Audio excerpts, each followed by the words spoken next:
ভাই আসসালামু আলাইকুম। ওয়ালাইকুম আসসালাম ভাই রহমতুল্লাহ।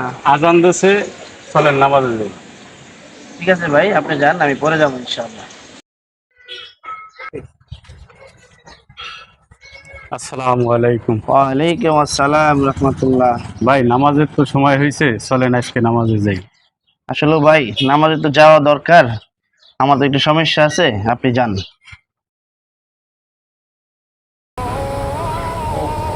আসসালামু আলাইকুম।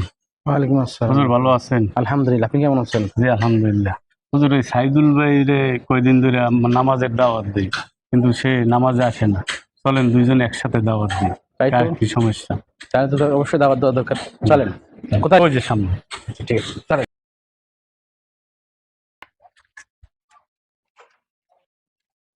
আসসালামু আলাইকুম ওয়া রাহমাতুল্লাহ। ওয়ালাইকুম আসসালাম। ভাই নামাজের সময় হয়েছে, চলেন নামাজে যাই। আপনি যান, আমি পরে যাবো ভাই।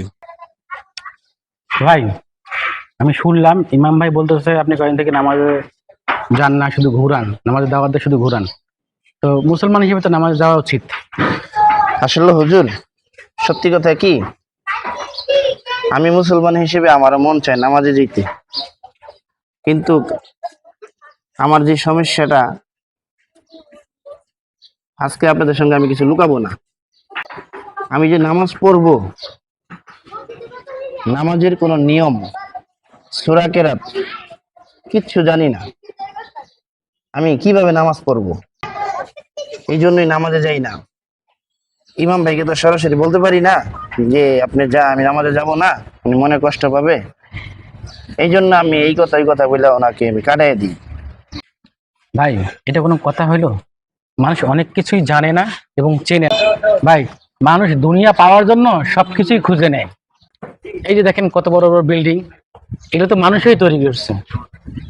তারা কি এগুলো মায়ের পেট থেকে শিখে আসছিল? ঠিক, তারা যেমন চেষ্টা করছে দেখে শিখতে পারছে, ওইরকম আপনিও যদি দিন শেখার জন্য চেষ্টা করেন, তাহলেই নামাজের নিয়ম কারণ শিখতে পারবেন ইনশাল্লাহ। হুজুর, আমারও শিখতে মনে চায়, কিন্তু আমার কি আর এখন মাদ্রাসায় গিয়ে শিখার বয়স আছে? ভাই আমরা তো হুজুরের কাছে কোরআন শিখি, আপনিও 1 ঘন্টা করে শিখেন। তাই নাকি? তাহলে ইনশাল্লাহ আমিও শিখবো। ভাই, এখন তো নামাজের সময় হয়েছে, চলেন আমরা নামাজে যাই। ঠিক আছে হুজুর, চলেন ইনশাল্লাহ।